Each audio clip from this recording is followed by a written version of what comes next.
Bismillahirrahmanirrahim. Assalamualaikum warahmatullahi wabarakatuh. Kembali lagi dengan materi praktikum akuntansi lembaga atau instansi pemerintah kelas 11. Nah, anak-anak, sebelum kita belajar, silahkan kalian mempersiapkan diri terlebih dahulu ya. Untuk materi hari ini kita akan melanjutkan pembahasan dari materi sebelumnya.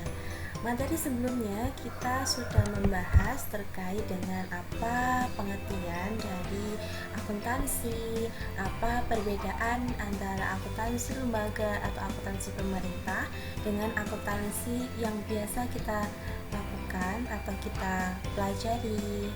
Lalu apa saja yang harus kita lakukan sebelum melakukan penginputan jurnal di transaksi pemerintah, ada berapa metode pembukuannya, ada apa saja jurnalnya, ya kan?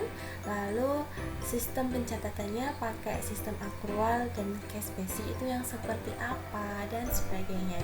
Kita sudah sedikit lebih banyak mempelajari materi tersebut, dan kemarin saya juga sudah share materi terkait dengan persamaan dasar akuntansi yang ada di instansi pemerintah. Nah, hari ini kita juga akan melanjutkan pembahasan untuk materi persamaan dasar akuntansi ya.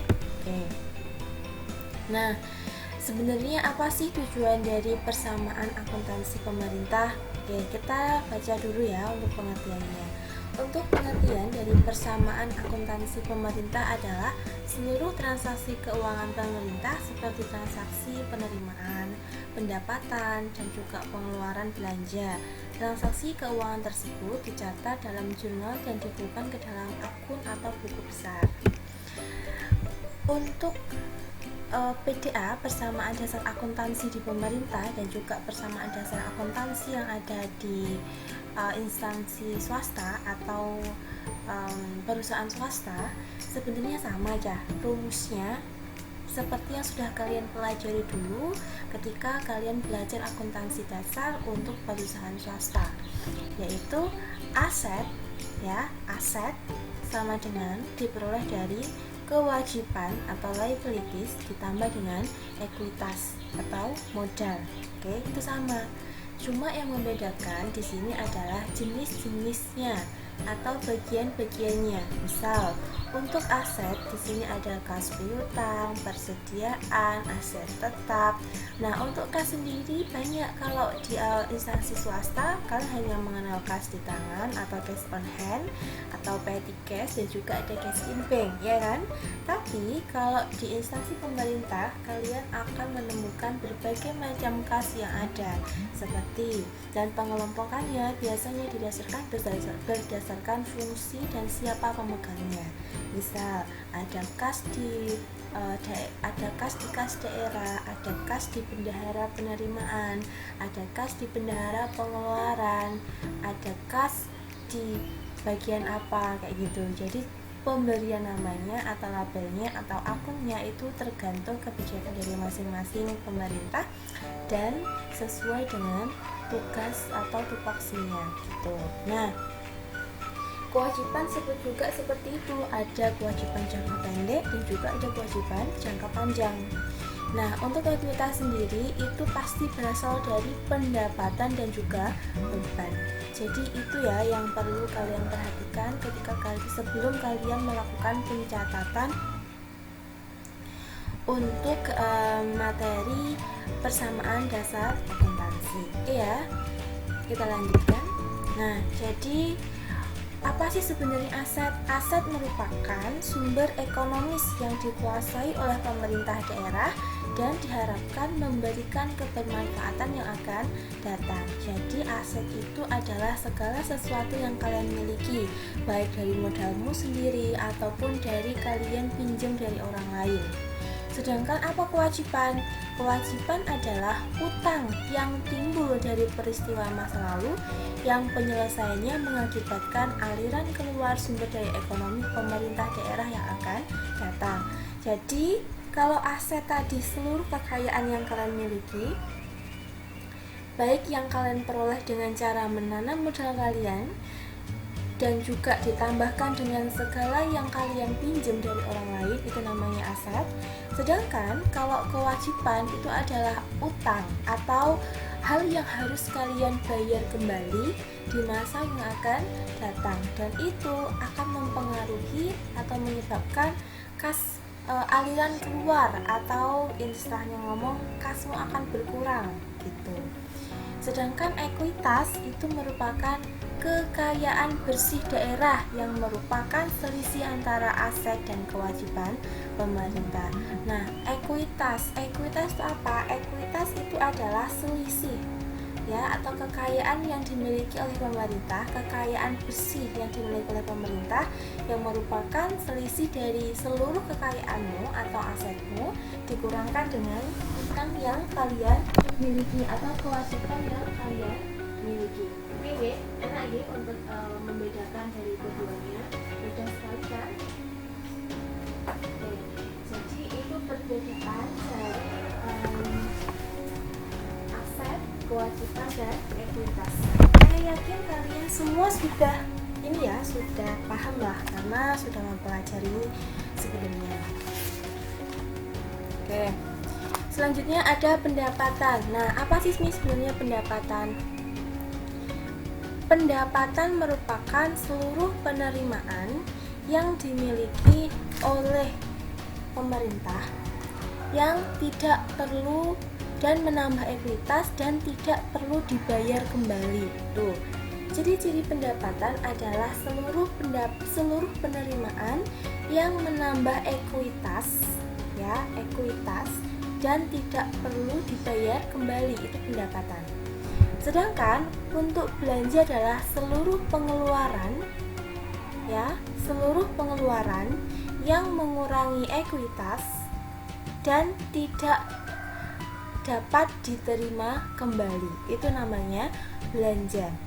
Jadi pendapatan dan belanja ini merupakan salah satu faktor perhitungan untuk menentukan besarnya ekuitas. Oke. Dan mereka tidak dapat dibayar kembali dan juga tidak dapat diterima kembali.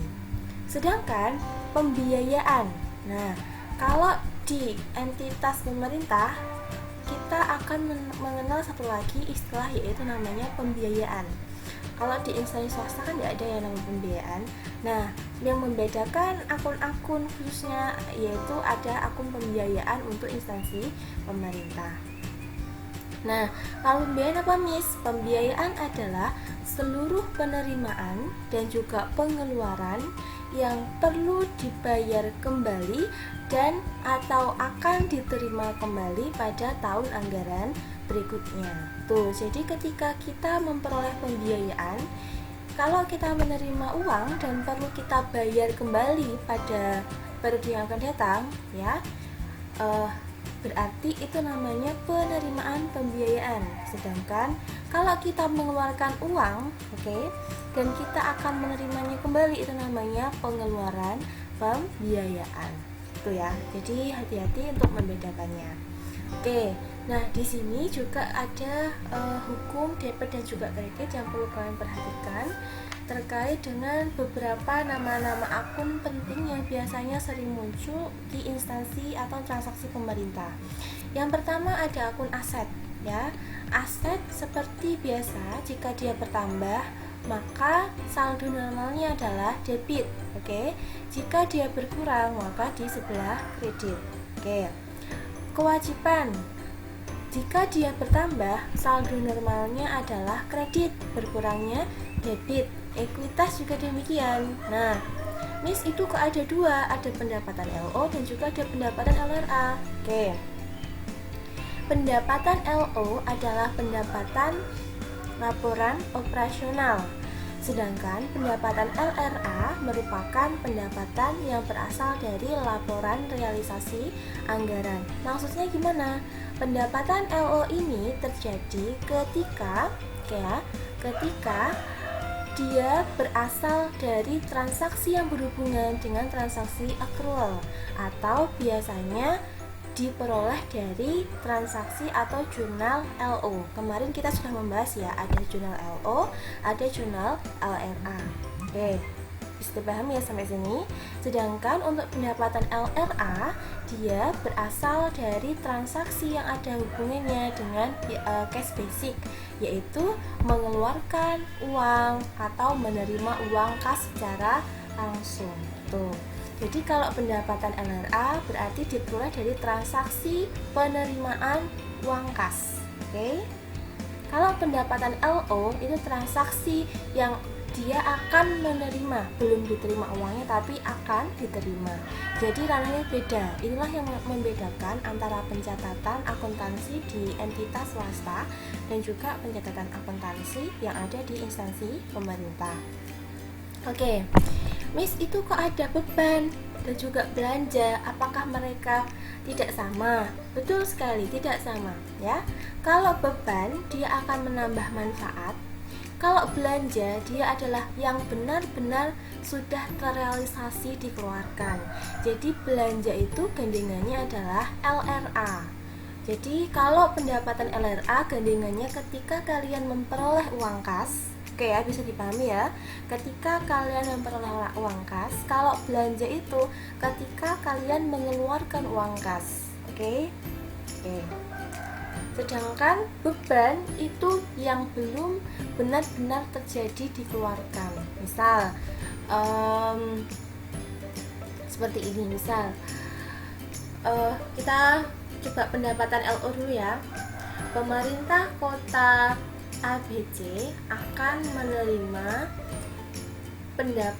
menerima pembayaran pajak dari masyarakat sebesar 2.500.000. Akan menerima ya, masih akan menerima. Kalau ada akan menerima berarti transaksi itu belum dikatakan cash basic, alias dia belum ada transaksi penerimaan atau pengeluaran uang kas, ya kan?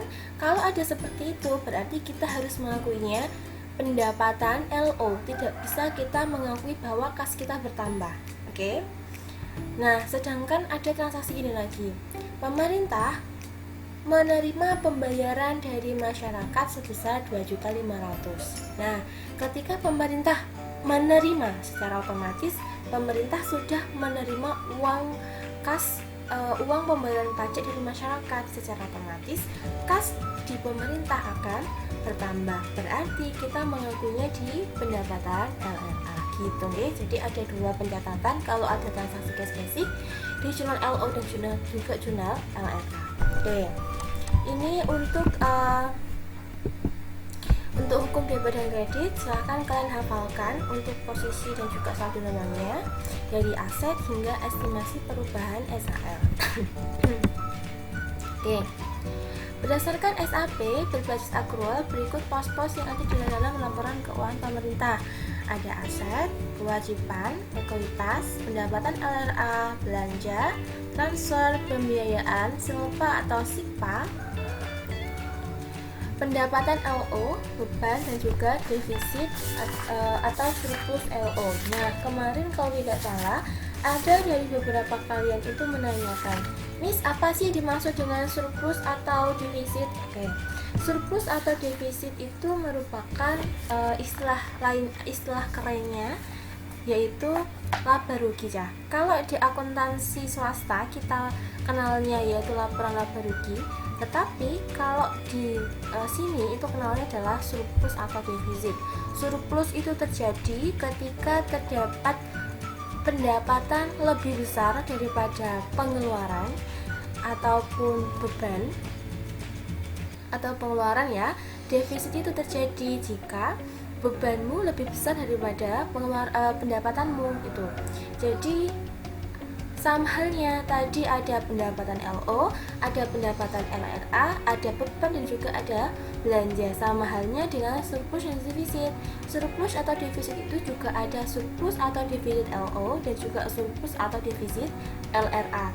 Kenapa Miss kok dipisahkan atau kok dibedakan gitu? Karena pos-posnya atau nilainya itu diperoleh dari dua laporan yang berbeda, yaitu laporan LO dan laporan realisasi anggaran. Jadi kalau surplus atau defisit LO berarti selisih antara pendapatan LO dikurangkan dengan beban. Oke ya.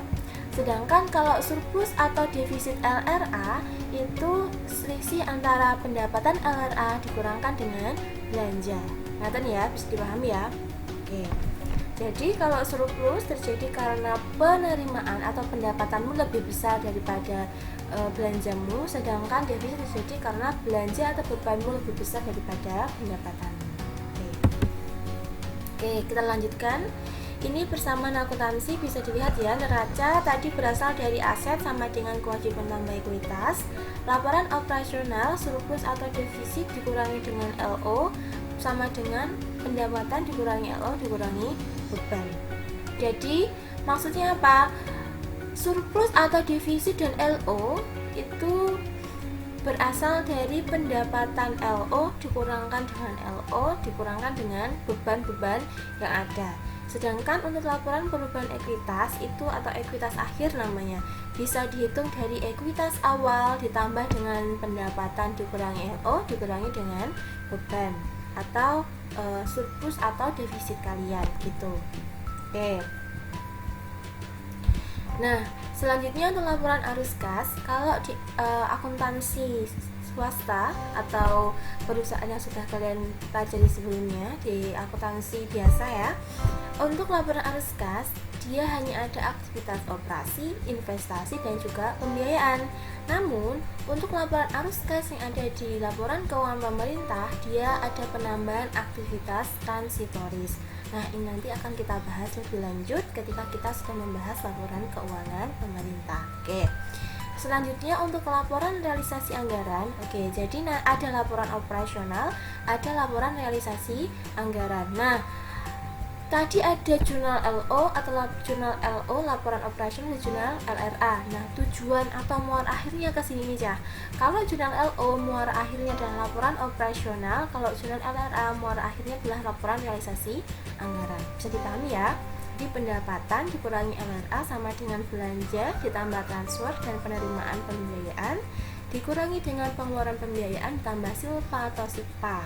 Laporan perubahan saldo anggaran lebih yaitu SAL akhir sama dengan SAL. SAL itu apa sih? Saldo anggaran lebih ya. Ini diperoleh dari selisih antara perhitungan di laporan-laporan sebelumnya. Oke.